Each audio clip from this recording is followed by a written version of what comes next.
What is going on, everybody? Welcome to another episode of Ghosts in the Night, a Hauntings and Paranormal podcast. I'm Phil Sams. Thank you so much for joining me today for this episode. I greatly appreciate it. Today we are going to discuss why paranormal investigating is so damn hard.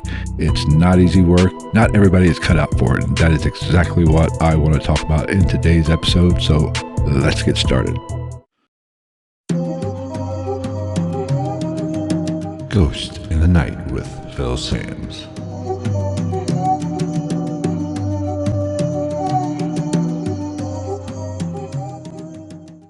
Paranormal investigating isn't what you see on these paranormal reality shows, and that is exactly what they are. They're just reality television. They are designed to entertain you. They're not necessarily focused on proving the existence of spirits or aliens or whatever. They're designed to keep your attention and keep you coming back each and every week. And it's much different when you actually become a paranormal investigator and go out and do these things. Like I said in the intro, not everybody is cut out to be a paranormal investigator. It takes a certain mindset. And what has arisen from all these reality shows is a fan base that has, how can I say this, kind of clouded the pool of paranormal investigators. They're so gung-ho and so paranormal, or let's talk about spirits and ghosts in that realm, since that's majority of what you see out there. They're so pro-ghost, it makes it difficult to be rational, to be open-minded, to be scientific and understanding of what is going on when you experience these types of activity. You can't be a 100% gung-ho true believer and be a paranormal investigator, because we've talked about confirmation bias, and there's all other kinds of things that goes on in our mind that that have an effect on us while we're investigating. And you have to be conscious of those things. You have to be aware that your mind is going to look for something. Your mind doesn't like to fill in. It doesn't like blanks. It wants to fill in the blanks. It wants to have an understanding. And paranormal investigating by its nature is full of question, full of those blank spots. And so your mind wants to fill in, like I talked about, just like I mentioned just a minute, confirmation bias. If you go in looking for a ghost, odds are you're going to find it. And I don't think you can approach a paranormal investigation that way. Or especially, I hate to use the term ghost hunt, because that's really, there is a definite difference between a ghost hunt and a paranormal investigation. A ghost hunt, you're going looking for ghosts. Paranormal investigation, you're going to look for answers to those questions that we don't even really know the question. So that's what makes paranormal investigating so damn hard. But when you go in looking for ghosts, you're going to have an experience most likely, because that is what your brain wants. That is what you're craving. And that is kind of what these shows have produced over the last 10 years or so, is people looking for ghosts and having these experiences that might not truly be paranormal experiences. From my estimation, or from my experience, I guess, 95 to 99% of paranormal experiences are not truly paranormal. There is some kind of rational explanation. Something caused that to happen. And our brain interprets it in a certain way. We might not truly understand the physics or what is the reasoning behind that activity, so we lump it into paranormal. And paranormal experiencers or paranormal evidence is just like, it's a catch-all term. Just because something is paranormal does not automatically make it a ghost or a spirit or the dead trying to interact with us. It's like the term UFO. UFO means unidentified flying object. But in the media, has conditioned us, when we hear the term UFO, we automatically think of little green men from outer space. That's not the case. It means unidentified flying object. It means we just don't know what it is. It doesn't mean it's from a galaxy far, far away. No, it just means we don't know what it is. Same thing with paranormal. We don't truly understand what is causing these situations or causing this experience or causing that noise or causing that EVP. So it's paranormal, but it doesn't necessarily mean it is a spirit reaching out from the afterlife. And that is why it's so hard. And in today's world, it seems like with every EVP you get, or every knock, or every creak, or every bang that you hear on the wall, they automatically want to attribute it to a ghost. That's not always the case. You have to do your due diligence when you experience that activity and try to figure out what caused that activity. Now, if you try to replicate it, you can't do it. Okay, it's interesting. It kind of moves into the paranormal. You can't explain it. We can't explain that, what caused that particular situation or that particular piece of evidence or that happening. So it moves to the paranormal. But that doesn't mean it's a ghost or a spirit. That just means we don't understand it. We don't have a rational explanation for it. You have to move on and go further and take the whole investigation or all the experiences into account and form an opinion. And let's be honest, it's an opinion. There is no 100% guarantee that there is an afterlife. Nobody has proven it. I've said this before, there's only one way to know. And once you hit that point where you find out, you're not probably going to be able to tell anybody. So that is what makes paranormal investigating so hard at times. We don't know. We're trying to solve a problem we don't even know the equation to. We only have bits and pieces of the puzzle, and we're trying to put this puzzle together, and we have a vague idea of what's going on, but we don't have the full picture in view. We don't have the box with the picture of the puzzle. No, we have a fuzzy little concept or idea, and we're trying to fit these pieces together. That doesn't mean someday it won't be a clear picture. I personally, from what's been going on in the news lately with scientific breakthroughs and scientific theories, I think paranormal and science is moving closer together. Now, there's some people that will argue that and say things like quantum physics disprove paranormal investigation. But if you look at what's going on at a subatomic level, that's some paranormal shit. It's shit we can't even fathom. So I think it's moving closer together, and I'm going to devote future episodes to kind of that concept of how I think science is kind of moving closer together, but that's for a later date. Now, another reason why paranormal investigating is so damn hard is these shows, and I'm always harkening back to these shows, have made paranormal equipment so important. I'm a strong supporter. I'm a supporter of using equipment to help document evidence, but it's not the end all be all. I personally think we are the best paranormal piece of equipment out there. We are loaded with sensors. Our body reacts to the environment. So we need to know ourselves and use that more so than an EMF meter or a Mel meter or a K2 meter or, a thermometer, a digital readout thermometer that measures temperature, humidity. I mean, all this stuff is important, but it's not the end all be all. I personally think things like EMF meters and other devices like that really should be used to rule out known reasons or known causes of paranormal, like EMF. We all know that EMF has an effect on us. Sound waves have an effect on us. So we need things to document and measure those levels to kind of rule out, okay, this room or this particular area does not have a high EMF field. So those feelings of paranoia or feeling like somebody's watching you or standing behind you are a little bit more genuine when you don't have an excessive amount of EMF field, which those things, EMF can cause those things.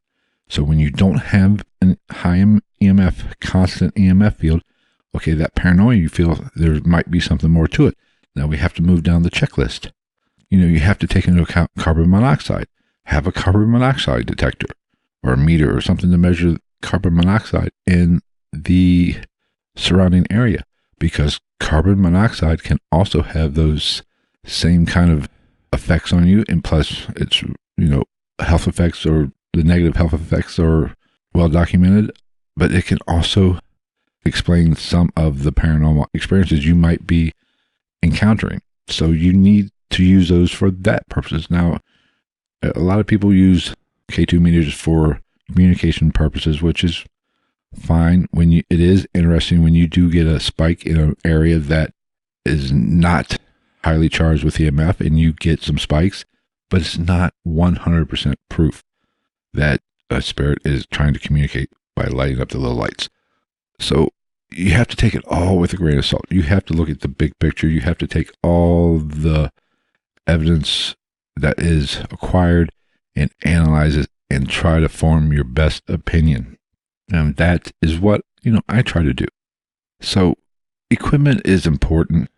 I've stated in the past, you need a digital recorder just for documentation purposes. Some sort of video camera, preferably something, in the full spectrum range, or IR camera, a still photo camera to, document still photos. But you have to be careful with all of that. Unless you are an expert in photography, sometimes still photos can play tricks on you. Your brain wants to connect dots and wants to see patterns in things. So sometimes, that's what, when people take pictures of, them scrying and looking into a mirror and they see a face, your brain wants to connect the dots and wants to find patterns in situations where there are no patterns. And that is why we get some of that sometimes. I'm not saying all the time that's the case, but you have to look at those photos with a skeptic eye and not say, "Ooh, there's a face there. Boom, boom, that's proof of the paranormal." No, it's not. That's not proof. It's proof that there might be something there, but you have to look at it rationally. You have to look at it calmly. So those are all good items, but once again, like I said, you have to look at them and you have to look at them very skeptically, but not cynically. There's a big difference, and I've talked about this in the past, between being a cynic and being a skeptic. I am a believer. I believe in the afterlife. I believe that I believe that we're dealing with ghosts. I believe we're dealing with something. I'm not 100% sold that it is a ghost or the spirits of the dead. But I know there's some kind of supernatural explanation that we don't understand causing some of this activity. And it's the activity that you can't really prove with science.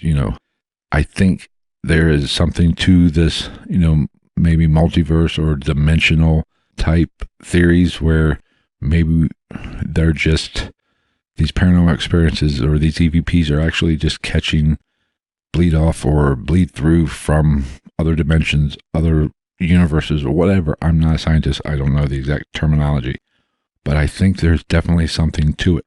Like I said, I'm not 100% sold that it is a ghost or it is a spirit looking to communicate with us or relay some message. But we are definitely experiencing something. I've experienced it.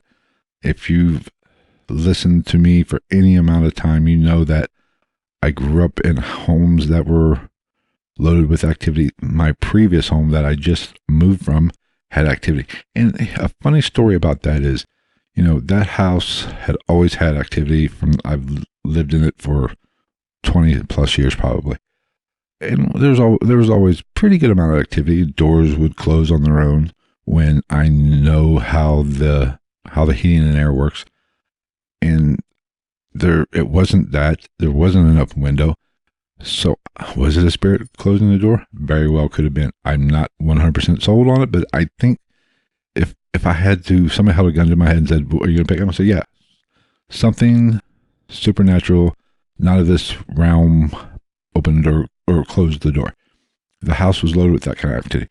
But as I go on more investigation and I have started to pick up or ramp up my investigations and my studies on this kind of stuff, activity in the house kind of started to dim a little bit. You always talk about people saying when you go on an investigation, you need to protect yourself. You could bring something home. In my experience, and thus far, it's been the exact opposite. I think whatever has, or whatever, if there was a spirit in my home or my previous home, kind of said, oh, okay, he's getting into this, I better back off. So I have been focusing more on the skeptical side of things and trying to debunk things rather than trying to prove. I rather debunk a piece of evidence than prove it is paranormal, if that makes sense. Because when you debunk something, you're thinning out the herd, and that makes or gives that much more credibility to things you can't debunk. You know, it moves it closer to the paranormal or maybe even spirit side of things. But it was just funny that the more investigations I have done, that activity in that home kind of slacked off a little. It didn't 100% disappear, but it became very sporadic. And it was just few and far between.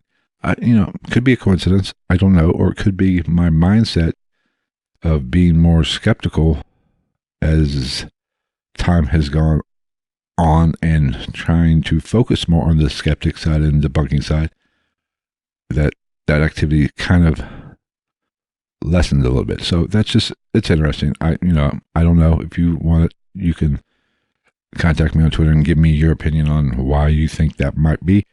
But it's fascinating. And this is really a hard field to get into and do for those very reasons. And when I'm going to take a little break. And when I come back, I want to talk a little bit more about these paranormal shows and why it's kind of making it that much more difficult to be a paranormal investigator and actually investigate ghost activity or any kind of paranormal activity. So when we come back, that is what we're going to talk about. We are now officially back, and I want to kind of go over what it is about the reality paranormal shows that makes paranormal investigating so much more difficult in what I'm going to term as the real world. And I have to connect some dots here, so you're going to have to bear with me a little bit. Now, first of all, I'm a big believer in the energy aspect of the paranormal in our existence. I believe our energy affects the energy around us and vice versa. So when you go on an investigation, you have to do it with the right mindset, the right attitude. If you go on an investigation with a piss poor attitude, you're going to have piss poor results. Your chances go down from slim to none, and so on. So you need to approach all these things in the best possible frame of mind, the best possible attitude, promoting or pushing out the best possible energy. That's my opinion. Now, when it comes to these reality shows, we watch these things, and we have to keep in mind, most of these people are entertainers. They are filming a show to entertain the masses, and that trumps all. So they put, I don't want to, yes, I do want to say, but that is first and foremost the most important thing they're trying to do. They're trying to entertain. They're trying to get people to come back and watch every week or every time they have a new season. And so they are doing some things that are acting in certain ways which are not ideal for paranormal investigating. And I mean, not to pick on Ghost Adventures too much, but like Aaron from Ghost Adventures, he is so easily excitable, and that his personality, that's great. I'm not knocking anybody for that, but sometimes that is not the best way to be on an investigation. You need to be cool, calm, and collective. You can't get too high. You can't get too low, because when you get too high, that energy affects the surroundings. That could affect whatever energy is around us. And now, energy might be the wrong word. That's just the word I'm going to use, and kind of, I don't know exactly what it is. I'm just using the word energy. But it affects everything around us. It affects other people. So if you have somebody that you're investigating with is easily excitable, easily scared, or real jumpy, it's going to affect how you investigate is going to affect your investigation. So you want to surround yourself with even killed people. And I'm sorry to say this, if you are easily scared, you're easily excitable, this isn't the right activity for you. You need to find something that's more beneficial to that, because I've seen it once, I've seen it 10 times. Somebody, you're with an investigation, you're doing an investigation, and you are with somebody that's easily scared or jumpy, or something happens and they just, I don't want to say go off the rails, but they exacerbate this situation, and they, with their energy and their presence, and they make a big deal out of it, things will start snowballing from there. I've done this. You can sit back and watch one person have an experience and be a little bit boisterous about it or whatever, and then you can just watch it build. And it's like people are feeding off that. So that, in my opinion, from my experience, that kind of activity, that kind of behavior, I'm not saying it's bad, I'm just saying it's not great for investigating. So when that starts to build, one person will have an experience, another person, and it'll just keep going and going to where everybody's having an experience. Now, in most cases, going back to my theory that 99%, 95 to 99% of what we experience is not actually paranormal, that just clouds it even more. So if you are hearing footsteps or you hear a disembodied voice, you should document it, yes, but not go, oh my God, I just heard a disembodied voice. Somebody just touched my shoulder, or whatever. You don't want to feed it. You don't want to charge the atmosphere, because other people will pick up on that, and they might start to have an experience that's not necessarily genuine, and it's not really paranormal. It's just their mind playing off that person.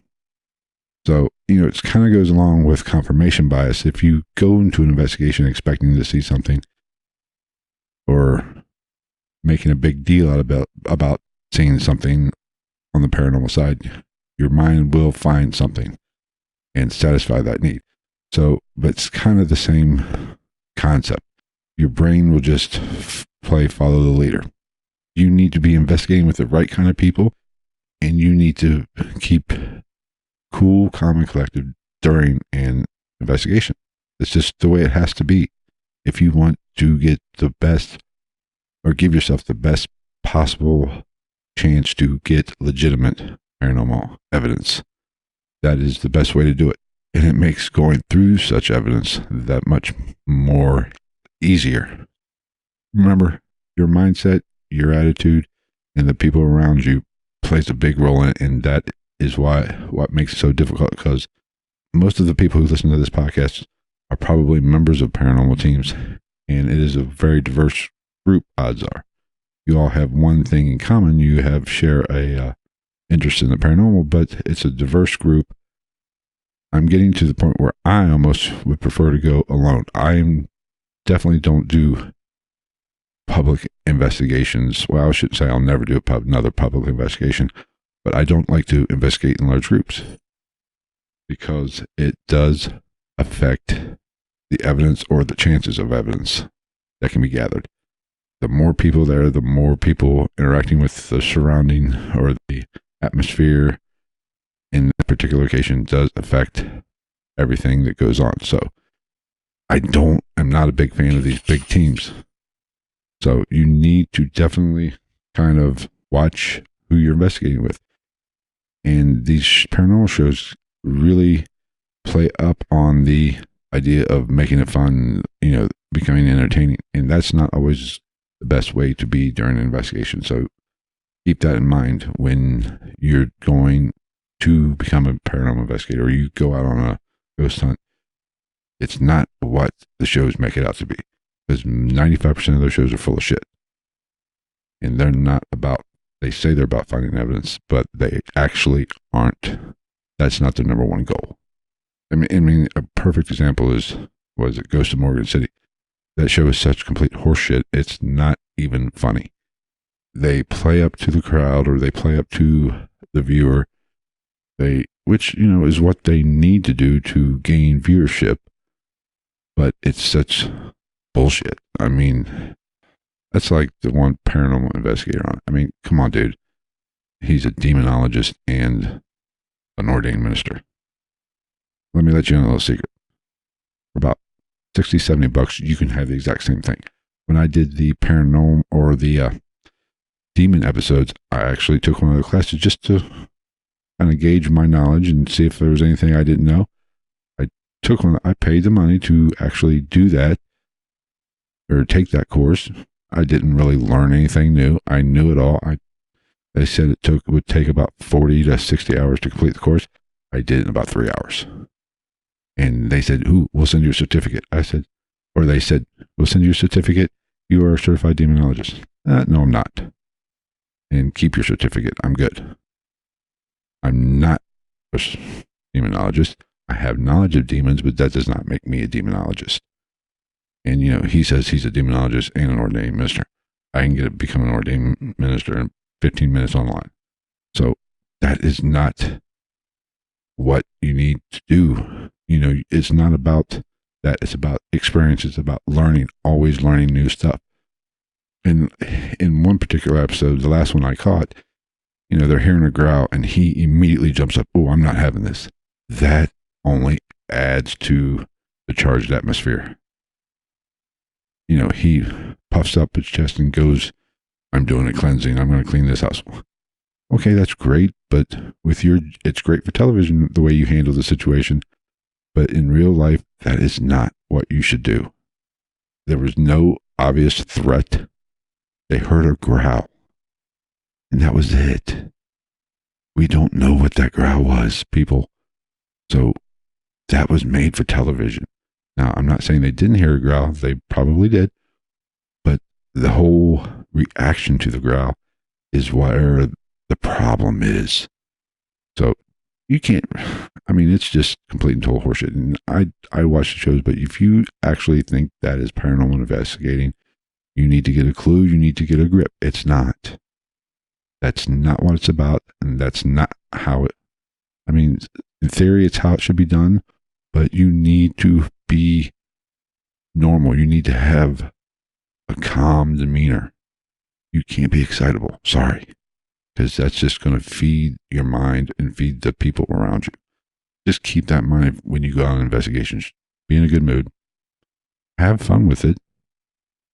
Don't get too high. Don't get too low.